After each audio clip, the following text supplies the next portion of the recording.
Bonjour à tous et bienvenue à cette autre édition de la revue de la presse camerounaise. Commençons notre périple ce matin avec le quotidien Mutation qui s'intéresse à la crise au Niger et titre à sa grande une « Le vent de l'Ouest ». D'après le commentaire que fait le journal ce matin, les déchirements des États de l'Afrique occidentale passent pour des prémices d'une nouvelle guerre d'indépendance sur le continent. Pouvons-nous lire l'information complète à retrouver en page 7. Effondrement d'immeubles, première casse à Dokban et puis à ICT University, Charles Dongo et Eric Tindé honorés. Le quotidien bleu d'Amalmana le jour ce matin titre à sa grande une « Kotko, le Tchad persiste et signe ». Le gouvernement tchadien annonce que la décision rendue le 28 juillet 2023 à Paris à la demande de Savannah Energy tendant à revenir sur certaines décisions des organes sociaux de Kotko sera contestée vigoureusement. L'information est à retrouver entièrement en parcourant la page 2. Jeu de la francophonie en petite une, Emmanuel Essémé bat le record du 100 mètres. Le Camerounais a remporté la finale de cette épreuve, monsieur, avec un chrono de 10 minutes 4 ce mardi 1er août 2023 à Kinshasa. Et puis Abbé Georges Francis Mbala Owono, toujours en petite une, hommage de l'abbé Pierre Lucien Béténé.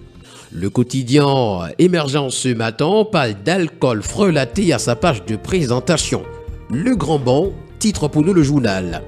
Blanchiment de la peau en petite une, on s'achemine vers une réduction de l'utilisation du mercure dans les produits. Et puis MRC, Maître Tamfou et Amand Noutak ont été exclus. Le quotidien national bilingue Cameroun Tribune ce matin s'intéresse à la reconstruction du nord-ouest et du sud-ouest et nous renseigne que le secteur privé adhère. Depuis l'appel lancé par le Premier ministre en mai 2021, des entreprises et regroupements professionnels sont mobilisés aux côtés du gouvernement à travers des appuis financiers. Déjà évalués à environ 1,5 milliard de francs CFA, ces contributions vont servir à l'amélioration de l'accès aux services sociaux de base à travers la construction d'écoles et centres de santé au bénéfice des populations victimes des attaques des bandes armées terroristes, nous renseigne ce matin en page 6, le quotidien à capitaux publics. Le tri-hebdomadaire L'Œil du Sahel pour sa part nous amène à Marois où un huissier de justice a été interpellé. Extrême Nord, 1000 enfants affectés par Boko Haram remis à l'école. École Polytechnique de Marois, 328 ingénieurs sur le marché de l'emploi, pouvons-nous lire. Nous poursuivons ce matin avec le quotidien L'économie qui parle de coopération. Inventaire des échanges commerciaux entre le Cameroun et la Russie, c'est le titre qui fait la grande une du quotidien.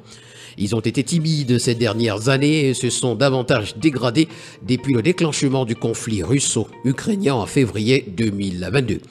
En petite une, le quotidien L'économie parle de financement, baisse des investissements directs étrangers vers le Cameroun en 2022.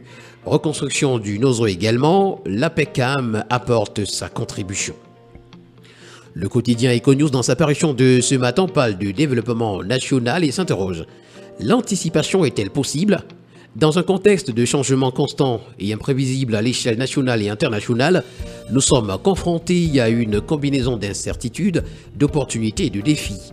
Les premières journées camerounaises de la prospective ont été initiées hier par le ministre délégué auprès du ministre de l'économie. Quel impact un tel événement pourrait-il avoir sur l'économie, s'interroge le quotidien Econews qui décortique pour nous ce matin cette information à page 5. Le journal de l'économie et des finances, Ecomatin, revient avec l'affaire Dan Poulot contre MTN et nous fait savoir que la position du secteur bancaire se fissure sur le transfert des fonds de MTN.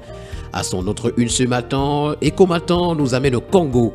Société Générale écarte le groupe Vista et cède sa filiale à l'État. Le drapeau dans sa parution de ce matin parle également des Jeux de la francophonie 2023. Emmanuel Essémé, Recordman, titre pour nous le journal. Le porte-étendard du Cameroun a remporté la médaille d'or en finale du 100 mètres avec un temps record de 10 minutes 4, une performance exceptionnelle qui a permis à l'athlète de faire flotter le drapeau du Cameroun sur le toit de la RDC en présence du président Félix Tshisekedi. L'information ce matin est à retrouver en page 11. En petite une, Meganga, l'armée neutralise des coupeurs de route. Le quotidien de la santé parle de vacances en sida ce matin et nous renseigne que le lancement de la 21e édition, c'est ce jour. Cette cérémonie sera coprésidée par le ministre de la Santé publique, le docteur Manaouda Malachi en sa qualité de président du Comité national de lutte contre le sida et son homologue de la jeunesse et de l'éducation civique Moulouna Fotsou. On parle également d'allaitement maternel ce matin en petite une. Les journalistes sont outillés pour sensibiliser les femmes. C'était au cours d'un briefing donné par M. Kamsolom Eladi, sous-directeur de l'alimentation et de la nutrition au ministère de la Santé publique. Et puis activité de vacances, une fille de 12 ans abusée par un quarantenaire. À la grande une du quotidien L'Info à chaud ce matin, MRC, nous taclé. En exclusivité ce matin, les 21 pages qui font de l'exclusion de cet ex-MRCiste qui ne se conformait pas à la ligne, qui ne se conformait plus à la ligne politique et à la discipline du parti de Maurice Kamto. C'est à retrouver ce matin des pages 6 à 12. En petite une, raccordement autoroute Yaoundé-Douala, la première phase. C'est qui coince nous a présenté en page 4.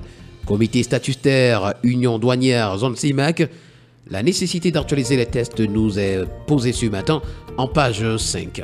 Le quotidien Nouvel Horizon par lequel nous terminons s'intéresse à la crise politique au Niger et nous présente le soutien affiché du Mali au Burkina Faso. Mesdames et messieurs, voilà qui met en terme à cette autre sortie de la revue de la presse camerounaise. Merci d'avoir été à l'écoute et rendez-vous demain pour une autre édition.